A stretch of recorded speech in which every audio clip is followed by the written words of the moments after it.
मैं बीजेपी में 10 साल रह लिया है। मैं आपको उनकी बता देता हूँ। वो मैं अगर एमएलए हूँ ना तो मैं ये कहूँगा बिका तो 20 करोड़ में बिकूंगा, वो 50 करोड़ देख के जाते हैं। साला पागल हो जाएगा आदमी कि तेरा तो सौदा ही गलत हो गया। तो आप ये समझो इस बात को।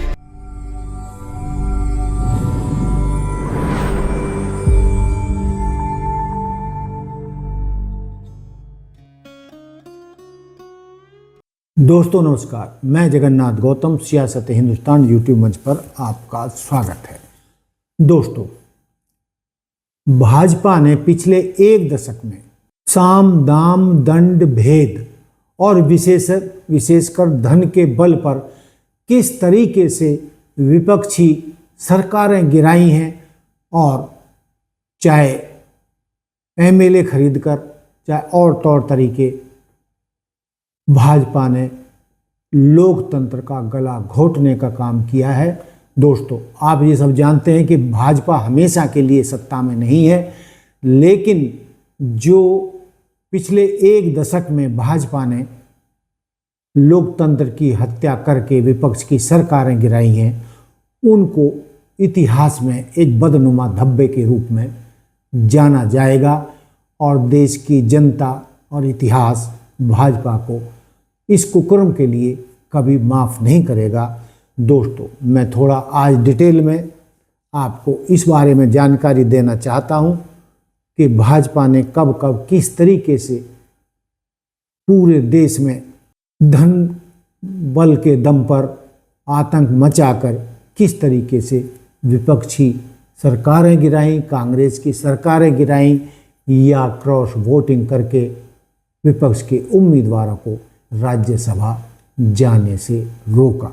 दोस्तों, यूं तो आप रोजाना मीडिया में देखते रहते हैं, लेकिन मैं आज कंसोलिडेटेड तरीके से संक्षिप्त में वो सारे देश की जनता के सामने एक एक बात को रखना चाहता हूं, जिससे देश की जनता के दिलो दिमाग पर ये बात जम जाए, लिख जाए सीने पर कि भाजपा ने लोकतंत्र की हत्या किस किस तरीके से और कब कब की है।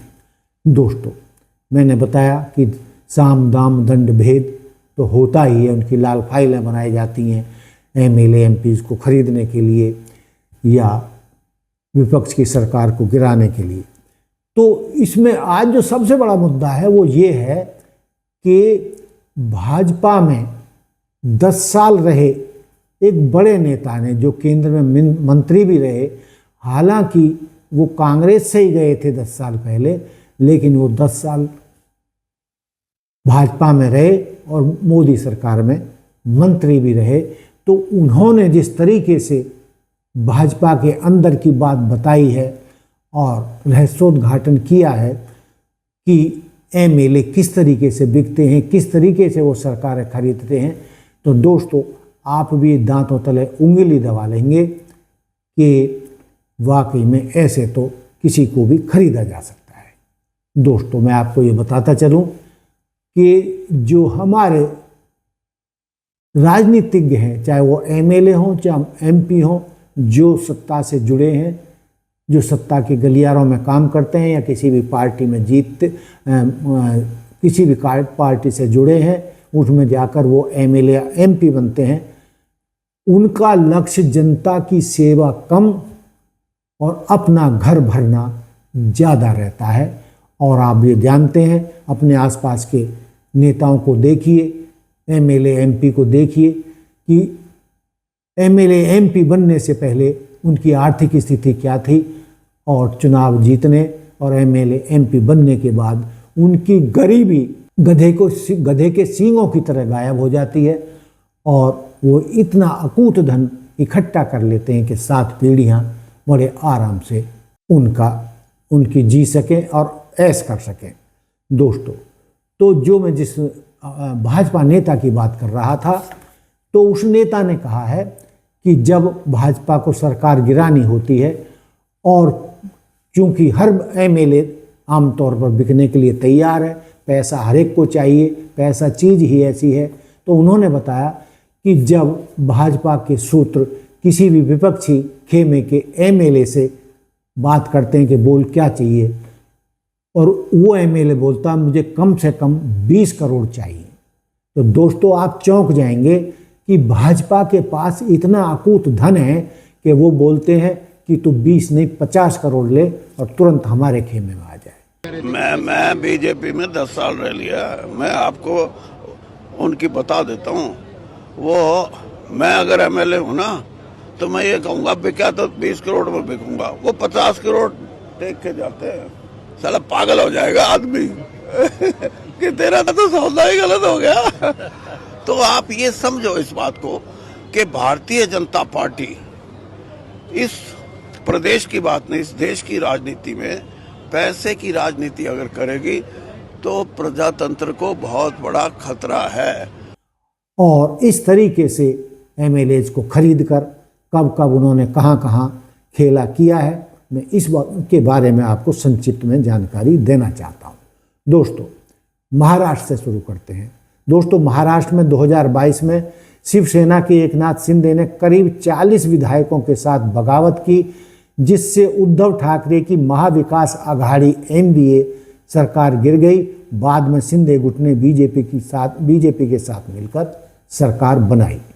दोस्तों दूसरे नंबर पर हम चलते हैं मध्य प्रदेश। दोस्तों 2020 में मध्य प्रदेश में कांग्रेस विजयी हुई थी, लेकिन दोस्तों ज्योतिरादित्य सिंधिया के साथ 22 कांग्रेस विधायकों ने इस्तीफा दिया, यानी बिक गए और बीजेपी में शामिल हो गए। इससे कमलनाथ की 15 महीने पुरानी कांग्रेस की सरकार गिर गई और शिवराज सिंह चौहान फिर से मुख्यमंत्री बन गए। ये कोई सिद्धांतिक रूप से कांग्रेस छोड़ के नहीं गए थे, बल्कि 50-50 करोड़ की बोरे नोटों से भरे हुए में बिक कर इन्होंने अपना ईमान बेचा था और भाजपा में शामिल हुए थे। दोस्तों कर्नाटक 2019 की बात करते हैं। कांग्रेस और जेडीएस की सरकार थी कर्नाटक में, लेकिन जेडीएस के 17 विधायकों ने इस्तीफा दिया। मुंबई के होटलों में रुकने की खबरें चर्चित रहीं।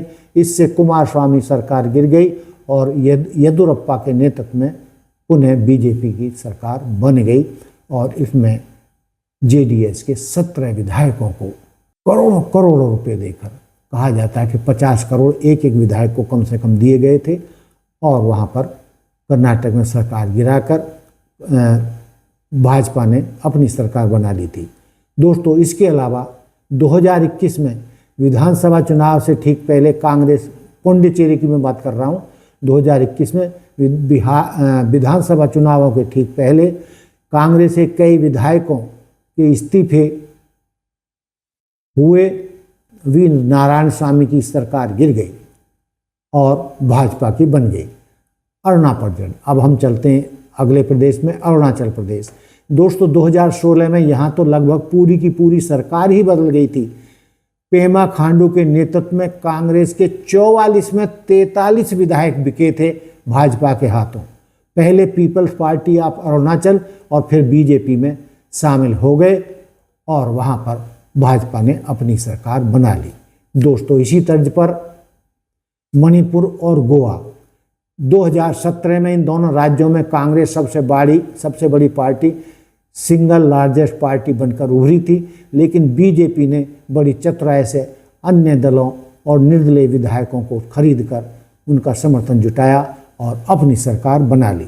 दोस्तों इसके अलावा जो मैं दूसरी बात कर रहा था वो ये थी कि सिर्फ एमएलए नहीं खरीदती या सरकारें नहीं बदलती, बल्कि क्रॉस वोटिंग कराकर अपने उम्मीदवारों को भी राज्यसभा भेजती है। दोस्तों हरियाणा के मामले तो आपके सामने ही रहे हैं। राज्यसभा चुनावों में विधायकों की खरीद फरोख्त का अंतरात्मा की आवाज़ पर क्रॉस वोटिंग के चर्चित मामले सामने आते रहे हैं और भाजपा अपने उम्मीदवारों को जिताकर राज्यसभा भेजती रही है। दोस्तों हिमाचल प्रदेश 2024, यहाँ कांग्रेस के पास स्पष्ट बहुमत था, लेकिन राज्यसभा चुनाव में 6 कांग्रेस के विधायकों ने बीजेपी उम्मीदवार महाजन के पक्ष में क्रॉस वोटिंग कर दी। नतीजा यह हुआ कि बहुमत वाली कांग्रेस हार गई और बीजेपी का उम्मीदवार जीत गया, जिनको मोटे बोरे भर भर के नोटों में खरीदा गया था। उत्तर प्रदेश 2024। दोस्तों, हालिया राज्यसभा चुनावों में समाजवादी पार्टी के 7-8 विधायकों ने बीजेपी उम्मीदवार के पक्ष में क्रॉस वोटिंग की, जिससे बीजेपी ने अपनी क्षमता से अधिक सीटें जीत लीं और सपा को हार का मुंह देखना पड़ा। और बताया जाता है कि ये विधायक क्रॉस वोटिंग करने के लिए कम से कम इन्होंने 50-50 करोड़ भाजपा से लिए। अब इससे आगे चलते हैं गुजरात। दोस्तों, 2017 अहमद पटेल कांग्रेस के चुनाव के वक्त भारी ड्रामा हुआ था।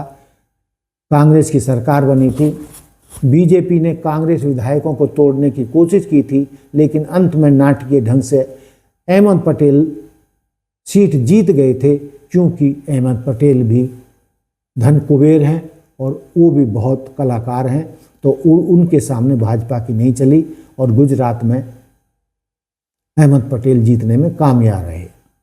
तो दोस्तों, बीजेपी के अक्सर उन राज्यों में भी अपनी अतिरिक्त उम्मीदवार उतारे हैं जहां उनके पास संख्या बल कम था, जिसके लिए 2 तरीके अपनाए गए। इस्तीफा दिलाना, विधायकों से इस्तीफा दिलाकर सदन की कुल संख्या कम कर देना, जिससे जीत का कोटा यानी नंबर कम हो जाए। क्रॉस वोटिंग, विपक्षी खेमों में सेंध लगाकर गुप्त मतदान या व्हिप के उल्लंघन के जरिए वोट हासिल करना। दोस्तों, लबोलुबाब यह है कि विपक्ष इसे लोकतंत्र की हत्या और धन बल का प्रयोग कहता है, जबकि बीजेपी इसे विपक्ष की आंतरिक कलह और मोदी जी की नीतियों में विधायकों का विश्वास बताती रही है। अब आप समझ सकते हैं कि इसमें सच्चाई क्या है।